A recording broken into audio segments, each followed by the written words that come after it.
Boa noite, gente. Então vamos começando aqui a nossa segunda aula de infância e juventude. Na primeira aula a gente viu um pouco da parte histórica, da diferença, do princípio da proteção integral e da doutrina da proteção integral para a doutrina da situação irregular, que é a base do direito da infância e juventude. A gente viu um pouco os princípios que norteiam a nossa normativa protetiva dos direitos da criança e do adolescente. Vimos todo o procedimento, a fase de conhecimento, de apuração de um ato infracional. A gente falou da remissão, lembrem da remissão pré-processual, aquela oferecida pelo Ministério Público, se ela pode, se ela não pode, os efeitos disso. A gente passou pela audiência de apresentação, pela apreensão na delegacia, audiência de apresentação, audiência em continuação. E aí, depois, dando continuidade, a sentença, que é proferida em regra na audiência em continuação e que, se o adolescente estiver internado provisoriamente, tem que ser concluída e proferida num prazo de 45 dias, tá? A gente falou um pouco disso na aula passada. A sentença, o que é importante falar de sentença para vocês? Isso é importante para prova objetiva. A intimação da sentença. Quando for o adolescente responsabilizado e for aplicada a ele uma medida em meio aberto, a lei só obriga que o defensor seja intimado.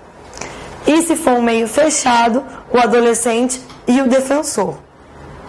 É até um pouco esquisito porque a medida em meio aberto, ela depende do adolescente para iniciar o seu cumprimento, Mas aí vai ser uma intimação na fase de execução já. O início, a intimação para o início do cumprimento. Não seria a intimação da sentença pela lei, tá? Isso aqui é uma decisão que eu peguei para vocês, que vinha falando da parte de sentença, que o juiz pode reconhecer a insignificância na infância e adolescente. E o que é importante falar da sentença é o que eu vou falar relacionado ao slide posterior, que é sobre os recursos. Essa sentença de responsabilização de um adolescente, ela vai valer imediatamente ou não? Ou ela vai ter efeito suspensivo?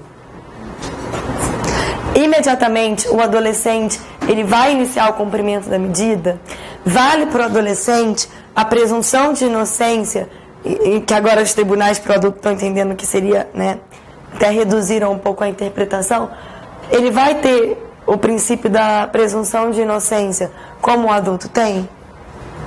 Ele vai ter o direito de recorrer em liberdade? A gente vai ver agora no próximo sobre os recursos. Aqui uma coisa também bem importante com relação à infância e juventude é que no procedimento da apuração do ato infracional você vai usar o estatuto, o SINASE e subsidiariamente você vai usar o Código de Processo Penal. Só que na parte dos recursos você vai usar o CPC subsidiariamente. Isso pega muita gente. Subsidiariamente, embora seja apuração de ato infracional e você use o CPP para todo o procedimento, na fase dos recursos está lá no artigo 198 do Estatuto da Criança e do Adolescente. Você vai usar o CPC, tá? Isso é muito importante. E o efeito suspensivo? Vocês sabem o que é efeito suspensivo?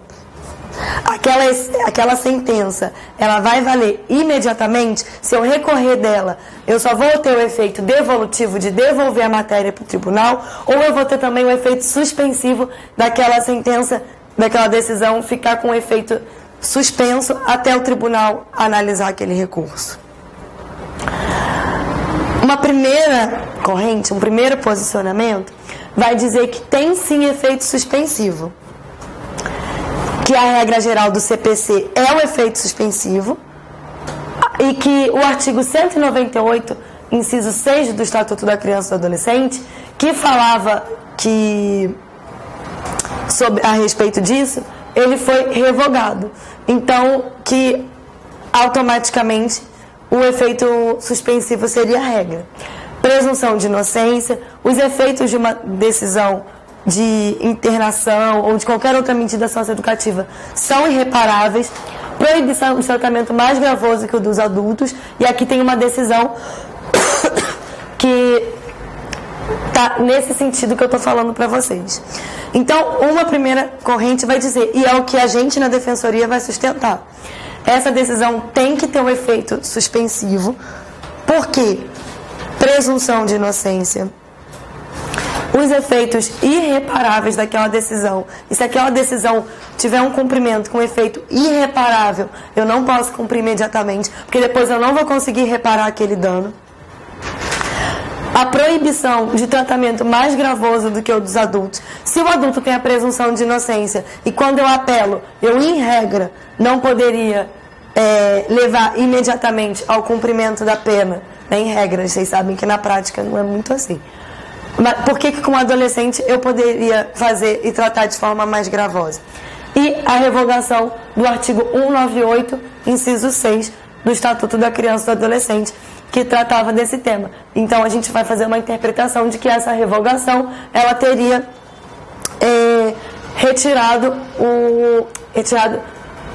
teria colocado como regra o efeito suspensivo no recurso que versa sobre a aplicação de um ato infracional.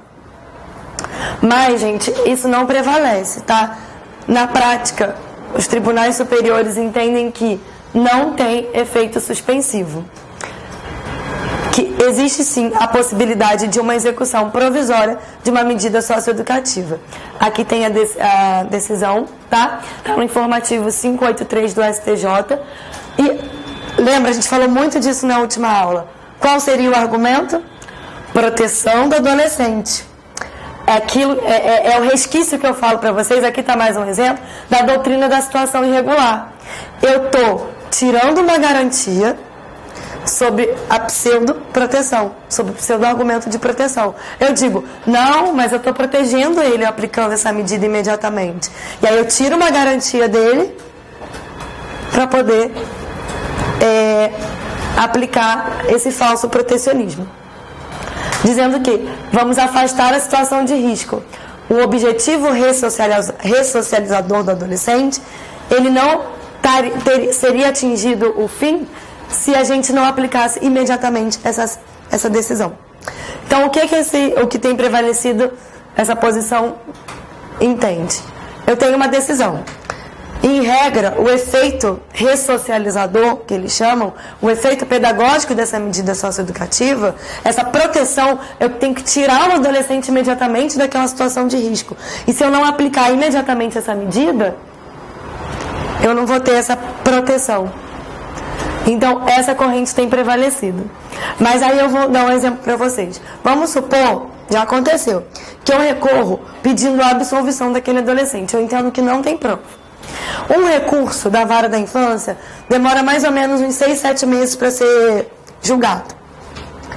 6 meses é o prazo máximo de reavaliação de uma medida. Então, um menino que sai na primeira reavaliação, ele com 7 meses já está fora da Fundação Casa. Aí, 7 meses depois, chega a decisão de procedência, né, de provimento do recurso, dizendo realmente essa ação deveria ter sido julgada improcedente em primeiro lugar, dou provimento ao recurso e considero ele absolvido. E aí esse menino já cumpriu 7 meses de internação.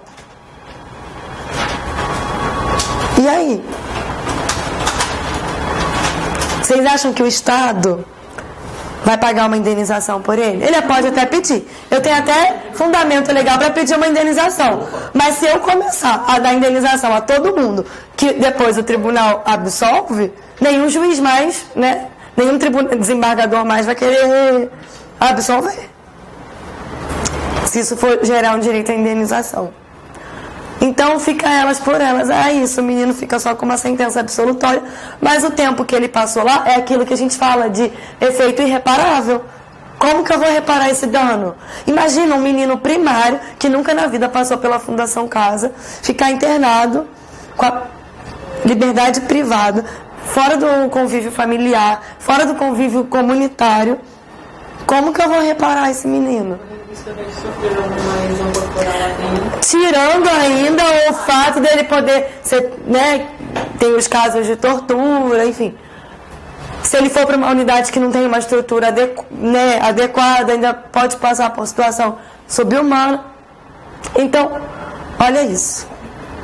Olha o que eu posso causar. Sendo que para o adulto, eu tenho a regra da presunção de inocência. O STF até relativizou, né, há pouco tempo, mas assim, em regra, ela ainda é um pouco maior do que se garante ao adolescente. Porque para o adolescente não tem nada. E você ainda ouve assim de alguns juízes, ó, eu gosto da infância por isso, porque aqui eu faço o que eu quero. Até o tribunal mudar, já aconteceu o que eu queria, o menino já cumpriu a internação.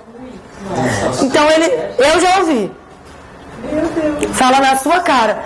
Pode recorrer, porque se você recorrer, até chegar no tribunal, até julgar, se mudar, eu já consegui o que eu queria. Porque o adolescente já cumpriu a medida e já botei ele na Fundação Casa.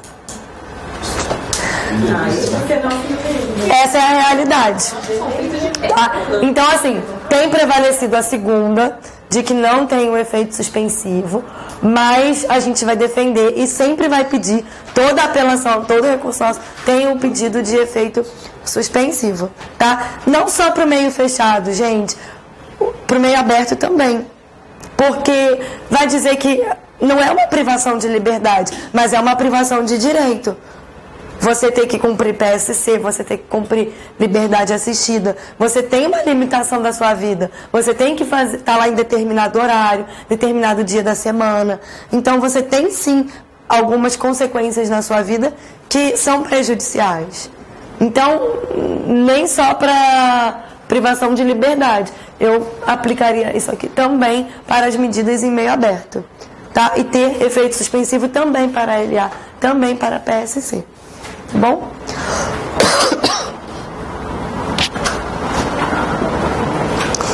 Uma coisa importante das medidas socioeducativas é o seguinte: prescrição. A gente aplica a prescrição para a medida socioeducativa? Ou não? Ou um adolescente ele pode responder eternamente pela prática de um ato infracional? Isso é um tema, gente, assim, conturbadíssimo. Porque por muito tempo se entendeu que não se aplicava. Por muito tempo. Aí vem o STJ e edita a súmula 338. A prescrição penal é aplicável nas medidas socioeducativas. Resolve um pouco o problema, mas ele não resolve totalmente. Por quê? É aplicável, mas e aí? Qual que é o prazo? Porque o crime tem uma pena em abstrato, né? Todo crime tem a pena mínima e a pena máxima em abstrato prevista. E a medida socioeducativa? O que eu vou aplicar? Que prazo que eu vou aplicar? É técnico falar em prescrição quando se fala de medida socioeducativa? Porque o que seria a prescrição? Ela tem a ver com pena, né? A origem dela é relacionada ao conceito de pena, de você não poder aplicar aquela pena, seja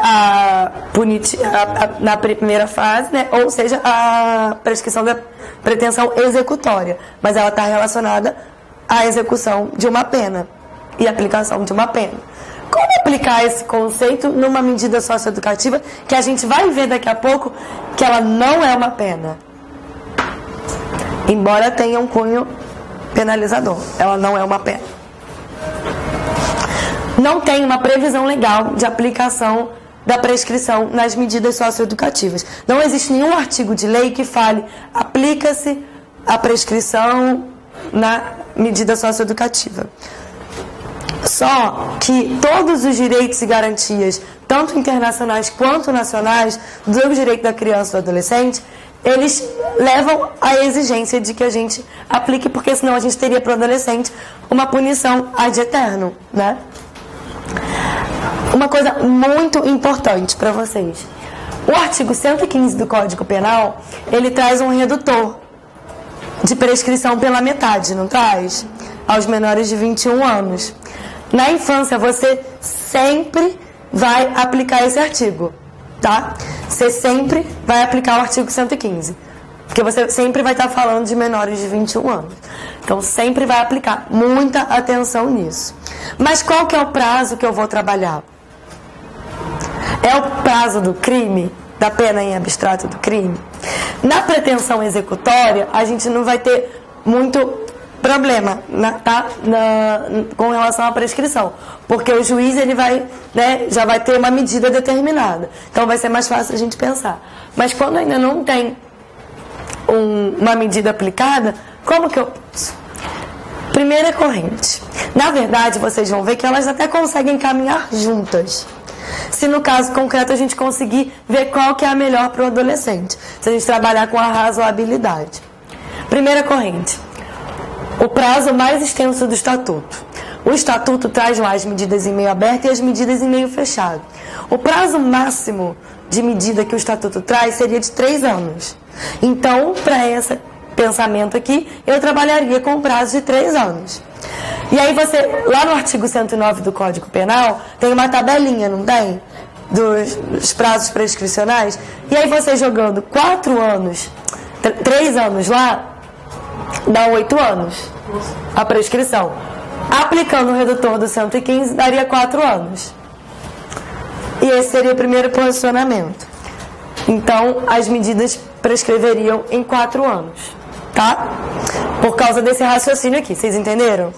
Eu pego o prazo máximo de medida que o ECA me dá, 3 anos, jogo na tabela do 109, dá 8, com o redutor do 115, 4 anos.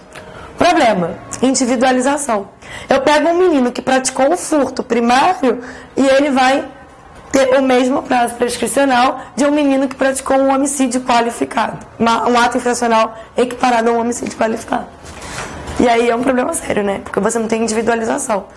Você não tem tratamento pessoal, que é um dos comandos do Estatuto e do SENASE e das normativas internacionais que falam dos direitos da criança e do adolescente.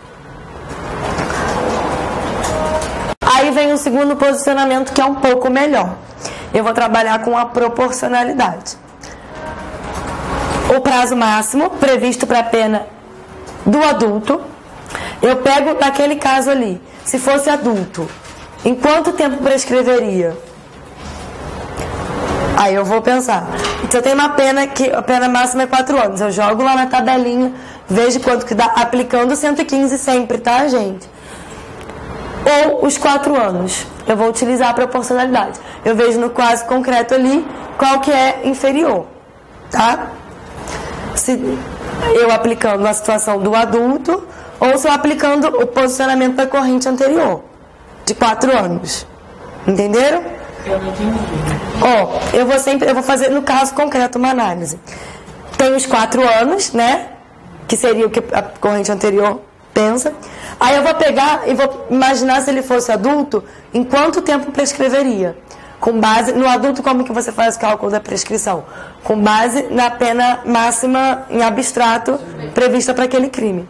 Aí eu vou pegar, se ele fosse adulto, jogo na tabelinha do 109, aplico o redutor do 115 e dá, vamos supor, 3 anos prescrição. Aí eu vou aplicar o caso se ele fosse adulto, porque eu não posso tratar o adolescente de forma mais gravosa do que eu trataria um adulto, pelo princípio, né, da proibição de tratamento mais gravoso, o que o SENASE chama de princípio da legalidade, no artigo 35, inciso 1. Aí eu sempre vou ver o que dá mesmo. Agora vamos supor que deu uma prescrição em 7 anos. Aí eu vou considerar os 4 anos que o pensamento anterior utiliza. Tá? Eu sempre vou me utilizar da proporcionalidade nesse caso. Tá bom? Conseguiram entender agora? Aí vem um terceiro posicionamento. Depende da medida aplicada. Eu vou utilizar os limites temporais do Estatuto. Utilizo a proporcionalidade também. Porque o meio aberto, qual que é a crítica que fazem para essa corrente? A prestação de serviço à comunidade, vocês vão ver, eu vou ensinar. Talvez até seria... quando eu terminar de falar das medidas, vocês vão conseguir visualizar melhor. A prestação de serviço ela tem um prazo máximo de 6 meses. Mas a liberdade assistida ela não tem prazo máximo. Ela tem um prazo mínimo de 6 meses. Então, quem é contra esse posicionamento aqui, diz o seguinte: como que eu vou utilizar um prazo se eu não tenho um prazo máximo da liberdade assistida?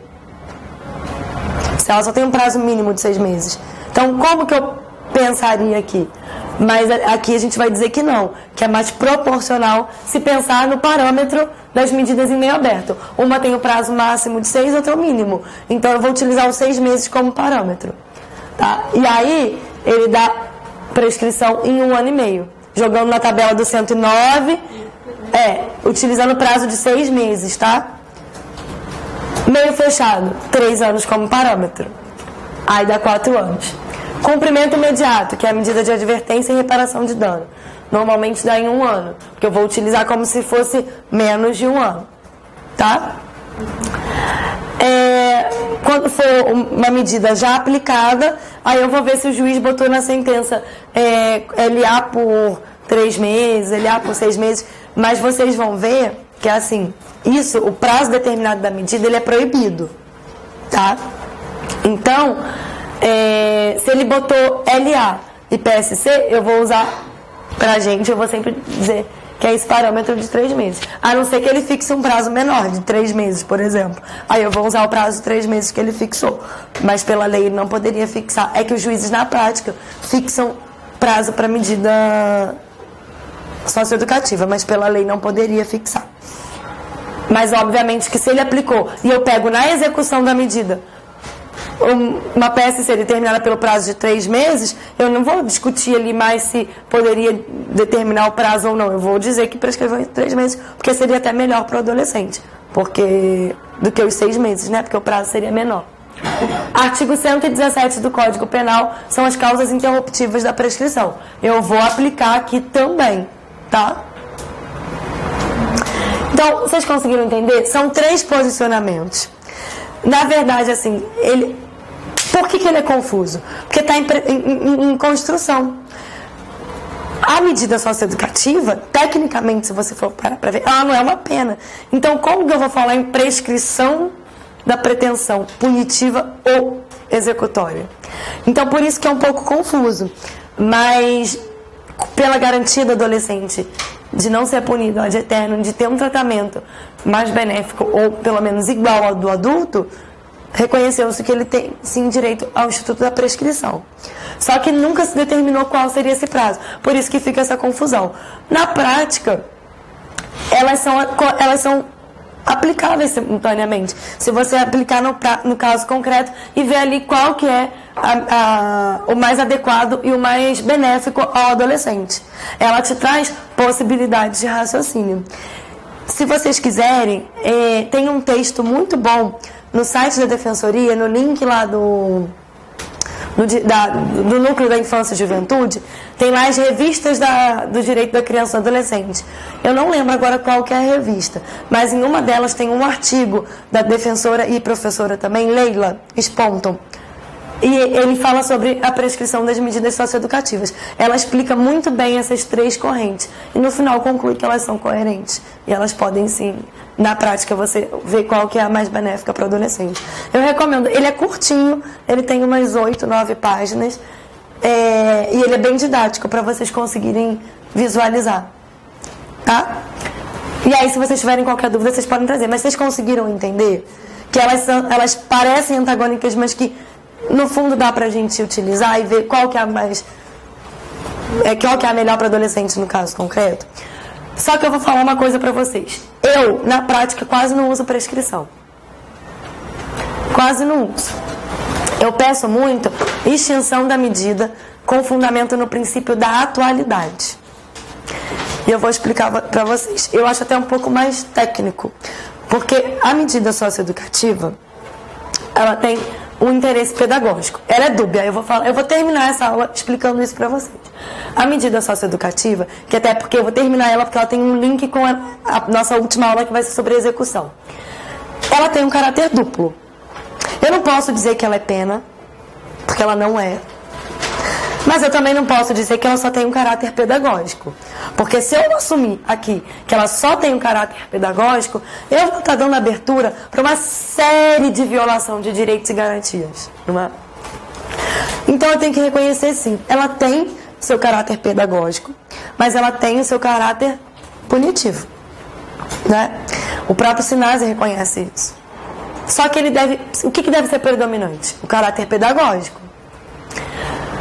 Então, vamos supor, passou 2 anos de uma menina está sendo acusado de um ato infracional análogo ao crime de estupro de vulnerável. Em tese, se a gente fosse ver a corrente dos 4 anos, porque se eu chegar para o juiz e falar, não, vamos aplicar o parâmetro do meio aberto, 6 meses, ele vai falar assim, você tá louca, né? Você está dizendo então que um estupro de vulnerável eu vou aplicar o meio aberto. Em regra, dependendo do caso, pode, até aplica. Mas, né, num processo de conhecimento, ele vai falar, não posso reconhecer. Só que passaram 2 anos. Aí eu pergunto pra vocês, é difícil eu bancar e ter com que o juiz aceite que está prescrito. Porque se ele fosse aceitar algum prazo, ele utilizaria ou os 4 anos, ou então aquele parâmetro do crime, né? O que seria utilizado para o adulto. Então, o que o ECA diz, o SINASE e toda a normativa? As medidas socioeducativas devem ser norteadas pelo princípio da atualidade, da aplicação imediata, está lá no artigo 100 do Estatuto. Eu tenho que aplicar aquela medida imediatamente ao ato. Para quê? Para que ele tenha o efeito pedagógico almejado. Se eu aplicar uma medida num adolescente 2 anos depois, vamos supor que ele tenha 14 anos na data do fato. Ele está com 16 anos agora. A vida dele é outra. Ele já está se preparando para entrar numa faculdade, estudando para vestibular. Já se passaram 2 anos. Tem algum sentido? Tem algum fim pedagógico eu aplicar a medida socioeducativa nesse adolescente? Então, muita coisa eu consigo extinguir com base no princípio da atualidade. Porque às vezes não está prescrito. Aí você vai lá e coloca o princípio da atualidade como fundamento e pede a extinção daquele processo de conhecimento por ausência de interesse. Eu consigo muita extinção com base nisso. Porque às vezes não está prescrito, mas não tem coerência nenhuma você levar aquele processo ao fim. Aí você coloca aí também, dependendo da fase, celeridade processual, economia processual. Para que eu vou levar esse processo no fim se eu não tenho finalidade da aplicação de uma medida, né? Então, isso é importante, porque muitas vezes eu não tenho a prescrição, mas eu tenho como extinguir por falta de interesse com base no princípio da atualidade. Eu tinha um juiz que eu trabalhava, ele era ótimo. E ele tinha tara nesse princípio da atualidade. Ele adorava extinguir com base no princípio da atualidade. Não vinha falar de prescrição para ele, não. Mas de atualidade, ele deferia todos os meus pedidos da atualidade. Eu tava bom, tava extinguindo, tava bom, né? Não ia discutir o fundamento. O que importava era extinguir. Mas assim, é porque às vezes não tem a prescrição. E aí a gente, na infância, a gente tem essa outra possibilidade. Trabalhar com o princípio da intervenção imediata, da atualidade. Tá bom?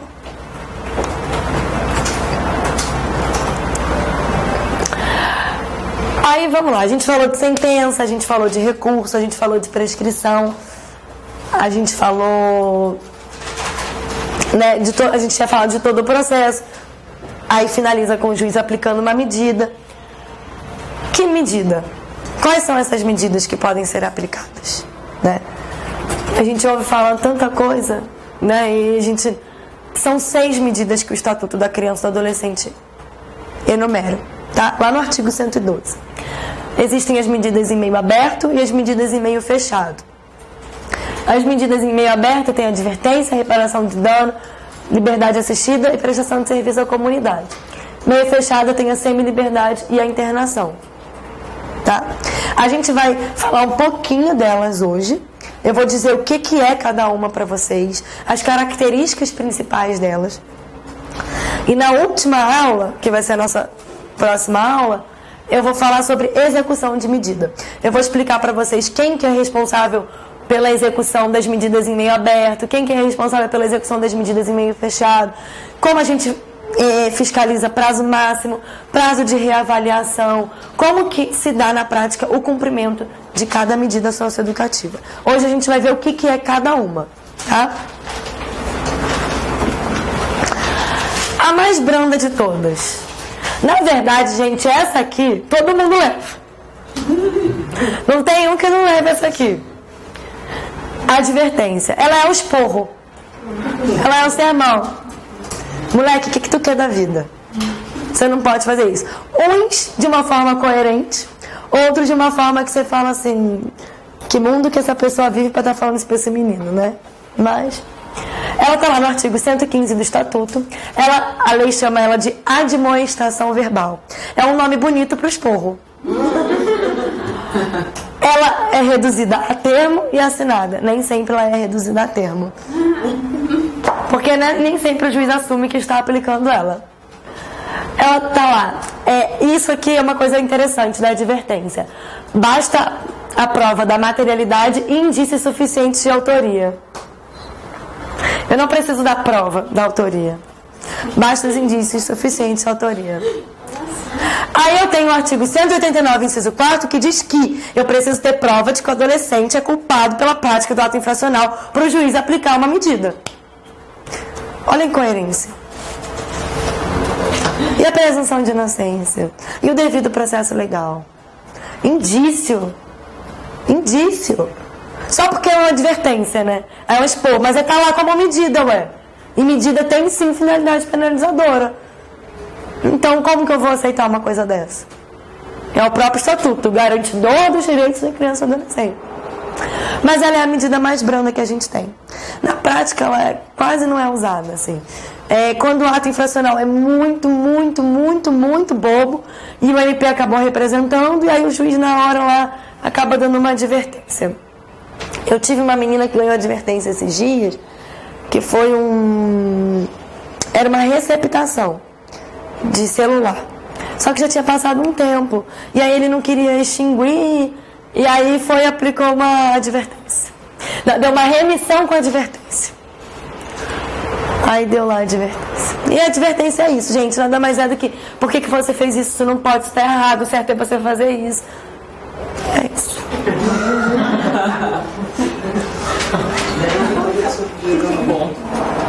Reparação do dano.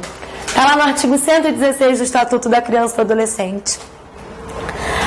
É quando o adolescente ele tem condições e é possível que ele repare aquele dano. A promotora que eu trabalhava, ela é ótima, infelizmente ela saiu agora. Mas ela aplicava muito a reparação do dano em caso de pichação. Pichou o dano, ela nem representava o adolescente.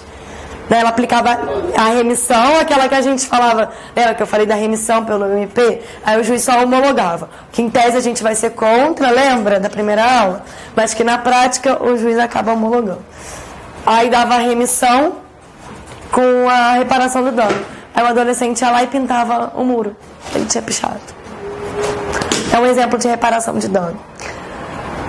Uma vez eu consegui no tribunal, que o estágio hoje estava ruim, eu ia imprimir essa decisão para trazer para vocês. Mas eu botei os fundamentos dela aqui, mas qualquer coisa depois eu mando por e-mail para vocês, se vocês quiserem. Primeira coisa, o dano tem que ser líquido. Eu tenho que ter certeza daquele dano. Naquele processo de apuração de ato infracional, eu tenho que ter apurado aquele dano e qual seria a dimensão e o valor daquele dano. Tá? E o adolescente tem que poder reparar com os recursos próprios. Artigo 112, parágrafo 1º do Estatuto. Aqui, gente, não é a reparação civil do Código Civil, que os pais, né, podem arcar com esse prejuízo. Aqui, eu estou falando de medida socioeducativa. Em transcendência da pena, não é só para a pena do adulto, eu posso aplicar aqui também. Eu tenho um processo de apuração de ato infracional. Como que eu vou responsabilizar os pais do adolescente? Tá? E não é a responsabilidade civil. Eu vou dar para vocês o exemplo que eu consegui reformar no tribunal. Foi um roubo e o adolescente roubou. O ato infracional foi de roubo, ele pegou o carro, ele mais um, e na fuga eles bateram no carro num carro que estava estacionado na rua.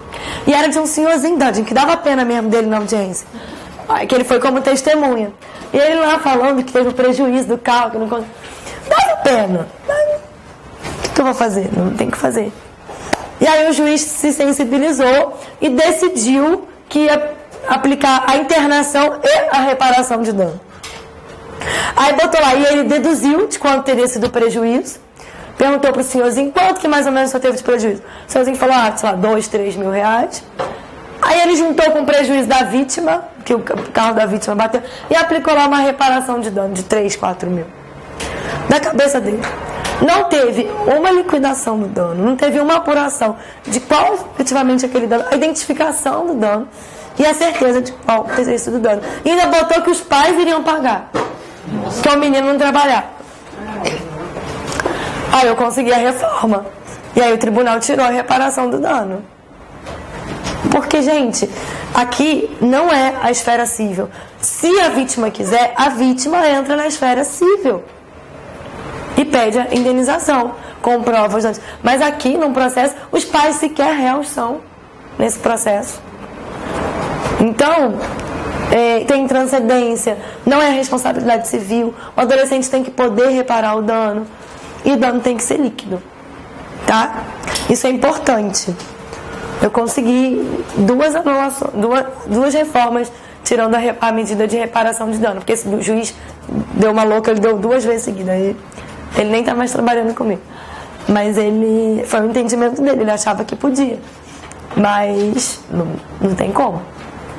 Tá? Então a reparação de dano é uma medida simples, mas é importante vocês terem isso aqui em mente com relação a ela, tá?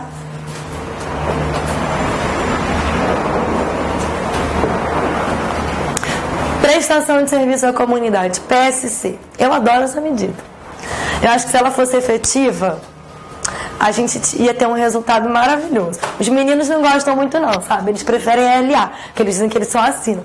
Mas a prestação, eu acho que ela tem um cunho, de todos ela tem um cunho pedagógico. E assim, ela está lá no artigo 117. Ela tem o período máximo, isso é importante para prova objetiva. Período máximo é de 6 meses. Cuidado que a LA ela tem período mínimo de 6 meses. PSC o máximo de 6 meses, tá? 8 horas semanais. Pode ser cumprida, gente, da forma que for melhor para o adolescente. Pode ser cumprido sábado, domingo, feriado. Se ele quiser dividir isso aqui 3 vezes na semana, 2 vezes por semana, cumprir tudo um dia na semana, pode. Só não pode, pelo estatuto, atrapalhar o trabalho e o estudo, tá? E não pode ser nenhuma função degradante. O que acontece? Muito posto de prestação põe os meninos para varrer, para limpar a privada. E aí eles não gostam, eles ficam desestimulados. O importante é assim, que seja um lugar que ele tenha uma atividade que seja útil para a comunidade. Por isso que a lei fala em escola, em hospital. Só que a gente tem que ter um pouquinho também de delicadeza. Porque você vai botar um menino na escola que ele estuda? Né? Tem que pensar, na defensoria, algumas unidades da defensoria tem postos de prestação de serviço. Lá onde eu trabalho a gente teve um tempo 3 postos de prestação de serviço. Acho que em Osasco também, em Diadema, se eu não me engano, mas algumas unidades fazem. Porque aí você, né, consegue mostrar como que funciona, o que é a defensoria. O legal é que sejam locais que eles tenham algum aprendizado e alguma utilidade para a comunidade que eles convivem. Só que na prática acaba sendo uma situação um pouco complicada, porque eles ficam nos postos de saúde, nas escolas da comunidade deles, e aí colocam eles para poder varrer, limpar banheiro, e aí eles não gostam muito. Mas tem lugares que são ótimos, assim, que tem convênios com entidades super legais, os meninos fazem um trabalho super bacana. E é isso, na prática a prestação de serviço ela é simples e são as coisas que vocês têm que guardar para a prova objetiva principalmente, tá? Mas isso tudo dá no estatuto. É que eu não gosto de ficar lendo lei para vocês, que eu acho que é uma coisa chata, né? Acho que para ler lei vocês não precisam de mim, vocês pegam em casa e vocês estão aqui para eu explicar o que é importante da lei e o que daquilo ali tem discussão. Liberdade assistida, LA, o que eles falam que é só ir lá assinar. Mas dá vontade de matar. Às vezes eles falam isso pro juiz, gente. Aí você olha pra cara do menino e fala assim, Não, isso quando eles falam assim, da outra vez deu nada não, só deu LA. Aí você dá vontade de matar. Fica quieto, menino. 118 do estatuto. Prazo mínimo de 6 meses. Ela não tem prazo máximo. Mas aí a gente vai usar o prazo máximo de 3 anos, tá? Ela pode ser prorrogada, revogada ou substituída a qualquer tempo. Mas quando a gente estiver falando de execução, eu vou explicar um pouco melhor para vocês. Que não é assim, substituída a qualquer tempo e da maneira que o juiz quiser, não, tá? A LA, ela é o seguinte. Uma vez, esse juiz que eu trabalho, ele é engraçado. Ele tem umas ideias até boas, assim. Só que às vezes um pouco além da nossa realidade. Aí ele foi explicar para o menino, você sabe o que é LA? Aí o menino, não. Aí ele virou e falou assim, você vai ter um coach pra você. Um coach. Aí eu falei assim, gente, ele é primeiro. Eu olhei na hora, eu falei assim, primeiro. O menino não deve nem saber o que é um coach.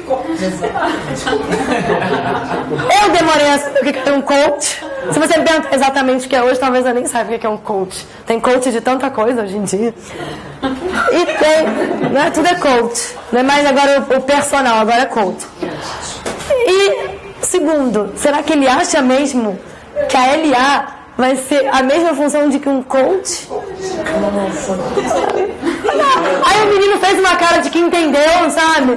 Aí eu falei, não sou eu que vou interromper aqui a explicação. Ele falou, gente. Aí depois eu até falei com a prima, falei, gente, você ouviu o que ele falou? Ele falou que é um coach. Aí ela, não, eu falei, não. Mas é assim.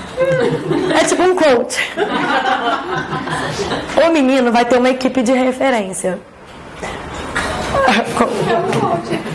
Ele vai ter, em regra, o CREAS exerce, que é os municípios que são responsáveis pela aplicação das medidas em meio aberto. Então, em regra, acaba sendo essa função do CREAS. Mas em alguns municípios é delegado para a ONG, tá? Então, algumas ONGs exercem essa função. E aí, seja pelo CREAS, seja por uma ONG ou por uma instituição, enfim, tem uma equipe de referência que vai cuidar daquele menino. E aí vai ter uma psicóloga, que ele vai ter... Os encontros variam, a lei não determina. Então varia de lugar para lugar. A periodicidade, tem lugar que é semanal, tem lugar que é mensal, tem lugar que é quinzenal, tá? O tempo que dura aquele encontro.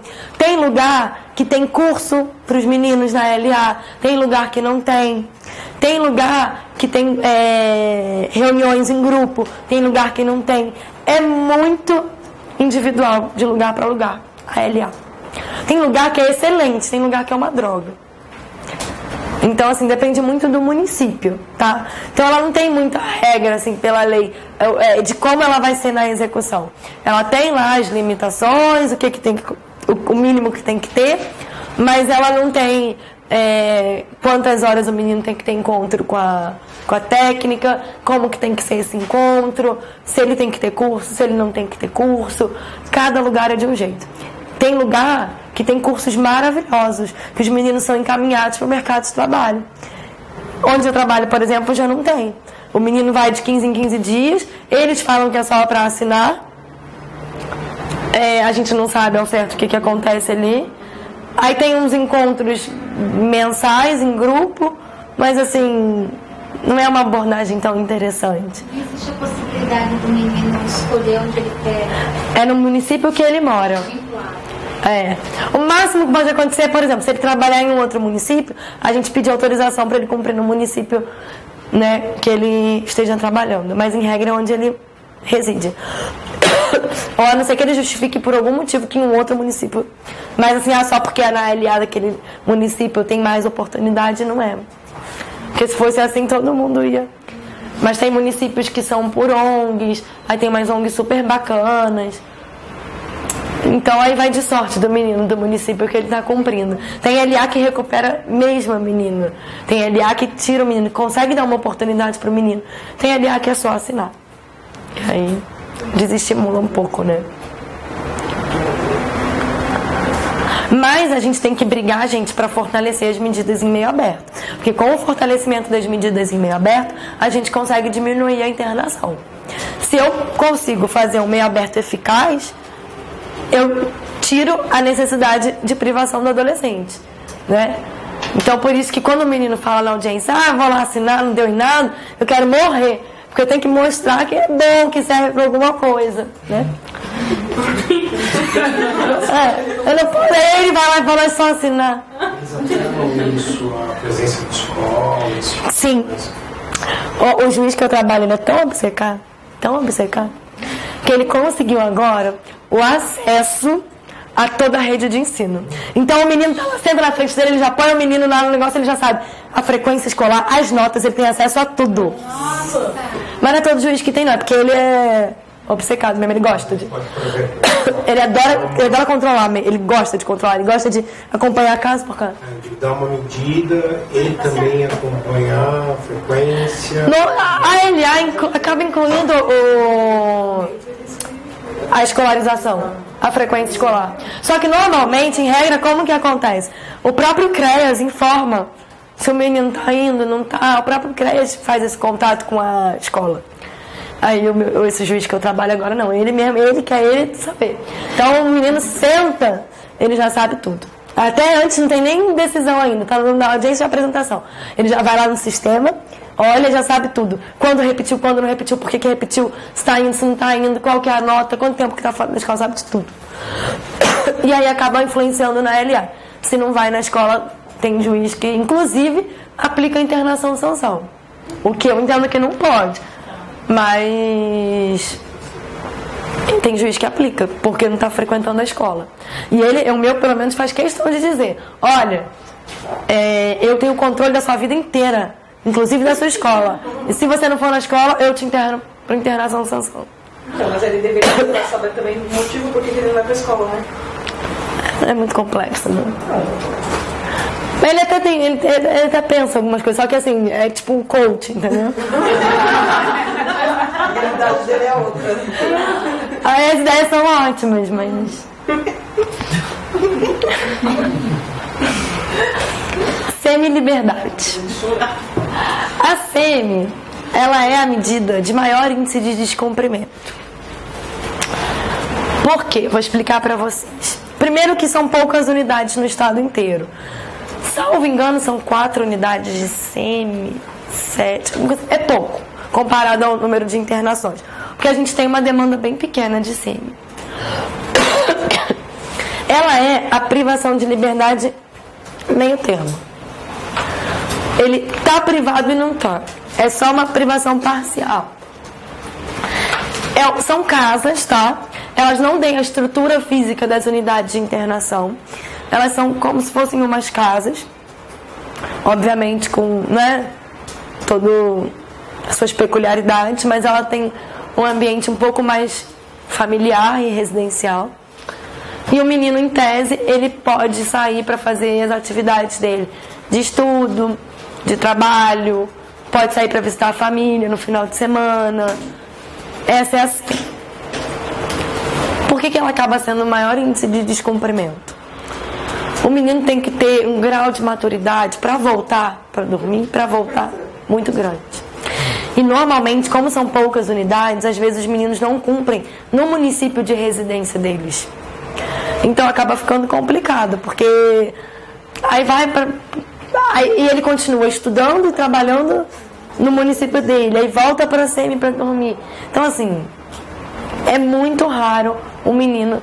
Olha, eu não conheço uma SEMI que tem aplicado, pelo menos onde eu trabalho, porque o meu eles cumprem em São Bernardo, que eles não tenham quebrado, que eles chamam quebra, né? Eles chamam quebrei, sei. É muito grande o índice de... Esse juiz que eu trabalho agora, ele nem aplica. Porque ele fala, ou tem maturidade para o meio aberto, ou não tem. O que é ruim, porque é uma medida meio termo, que às vezes o menino não precisa da privação total, não está com responsabilidade para o meio aberto, mas né, daria para aplicar. É como se fosse tipo, um orfanato, um abrigo, que ele vai e ele tem a liberdade para sair para estudar e trabalhar, mas tem que voltar, é isso? Tem que dormir lá. Não dá para comparar com o acolhimento, porque o acolhimento é outra situação. São crianças e adolescentes que não estão com ou estão sem os pais, ou os pais então, estão em situação de vulnerabilidade naquele momento. Tem umas outras regras. A SEMI, ela é uma privação de liberdade, assim, mais severa. Tem rigor, tem segurança. Ele não pode sair a qualquer momento. Ele tem as regras que ele tem que cumprir, tá? Só que é um pouco complicado, porque é isso. Você dá uma liberdade, ele não consegue voltar, porque é longe de casa. É difícil, gente. É bem difícil. Mas ela não chega a ser um acolhimento. Ela não tem uma estrutura de acolhimento. Tudo bem que alguns acolhimentos são ruins ao ponto de poder... Mas é totalmente diferente a situação. Ele está lá em resposta a um ato infracional que ele cometeu. Ele não está lá por causa de uma situação de vulnerabilidade da família ou uma situação de risco, tá? Está no Estatuto 120 no artigo 120 do Estatuto, atividades externas sem autorização judicial, não precisa pedir para o juiz para sair, mas obviamente, gente, eles têm os limites da instituição, tá? Restrição apenas parcial da liberdade, prazo máximo de 3 anos, aplicação subsidiária das regras de internação, sem prazo determinado, prazo máximo de reavaliação de 6 meses, semi-liberdade provisória. Então vamos lá, com calma. Prazo máximo de 3 anos. Não pode passar disso. Aplicação subsidiária das regras de internação. É muito importante. Por quê? Por exemplo, eu defendo várias vezes que para eu aplicar a SEMI eu tenho que ter as hipóteses de internação. Porque ela também é privativa da liberdade e também é regida pelo princípio da excepcionalidade. Porque a Constituição não fala que a internação é regida pela excepcionalidade. A Constituição, ela fala que as medidas privativas de liberdade são regidas pela excepcionalidade. Então eu falo que, já que a SEMI tem as regras subsidiárias da internação e ela também é regida pela excepcionalidade, eu teria que ter os requisitos da internação para aplicar aqui, tá? É uma boa tese. Não, obviamente não cola, mas ela é uma boa tese. Sem prazo determinado. O juiz é a mesma coisa da internação, gente. O juiz ele não pode aplica a semi-liberdade por 1 ano, 2 anos, 3 anos. Não pode. Ele aplica a medida de semi-liberdade. E aí, quanto tempo ela vai durar, vai ser o juiz da execução que vai decidir, de acordo com a reavaliação, tá? Prazo máximo de reavaliação, 6 meses. Isso aqui é importante, gente, por quê? Já ouvi muita gente dizendo assim, é de 6 meses a 3 anos. O prazo de reavaliação é de 6 meses. O prazo de reavaliação não é de 6 meses. Ele é o prazo máximo da primeira reavaliação. Porque a lei diz, se o juiz não determinar um prazo menor, a reavaliação será de no máximo 6 meses. Então o juiz pode determinar uma reavaliação de 3 meses, eu já vi. Reavaliação mensal. Tá? Então cuidado com isso. O prazo de reavaliação, ele não é de 6 meses, o inicial é de no máximo 6 meses, mas ele pode ser inferior. Ele só vai ser de 6 meses quando não tiver um inferior fixado na sentença. Pode o juiz determinar a reavaliação com 8 meses? Não, porque o máximo é de 6 meses. Tá? E aí a cada 6 meses a equipe vai reavaliando aquele adolescente. Semi-liberdade provisória. Não existe previsão legal, tá? O que existe previsão legal é a internação provisória. Mas direto, gente, a gente faz HC para tráfico primário na internação provisória e vem no STJ e deixa na semi-liberdade provisória. Então, a gente pensa, né? É bom, melhor do que ficar na internação. Mas o melhor seria a liberdade, porque ela também é privativa da liberdade. Mas entre uma internação e uma semi-liberdade, a gente vai preferir. Mas, por exemplo, na execução, eu vou falar isso pra vocês na próxima aula, quando eu falar de execução. Às vezes a gente faz e demora a sair o resultado. E aí o menino tá pra ir pra liberdade assistida, saindo da internação. Já tem parecer pra ele ir pra LA. E aí vem o nosso HC semi-liberdade. Pra ele acabar sendo pior. Mas aí às vezes a gente consegue, né, com um pedido para o juiz dizendo que já tinha relatório para uma situação melhor. Mas o STJ tem aplicado, então se vocês ouvirem dizer em semi-liberdade provisória, é isso. É quando ele está aguardando a decisão. Já ouvi dizer juízes de primeiro grau que aplicam também, tá? Mas o ideal seria uma LA provisória. O ideal é nada, é responder sem nada. Mas já que eles gostam de inventar a criatividade na infância, gente, ela não tem limite. O céu é o limite. Nem sei se pode dizer que se limita no céu. Mas tem aplicado bastante. Eu vi aplicando só nesse caso, de fazer HC para tráfico primário ou para um outro que eu entenda que não seja caso de internação provisória. E a STJ manda guardar na semi-liberdade. Às vezes na LA provisória. Nem se tem estrutura para isso. A gente nem tem estrutura para uma SEMI e uma LA provisória. Mas, de fato, ela é melhor do que uma internação. Mas tem pipocado aí algumas coisas nesse sentido, tá? Não existe previsão legal, mas na prática tem que ser aplicado. A internação, ela é a mais comprida. Aí eu vou fazer o seguinte, eu vou dar um intervalo pra gente poder emendar na internação, tá bom?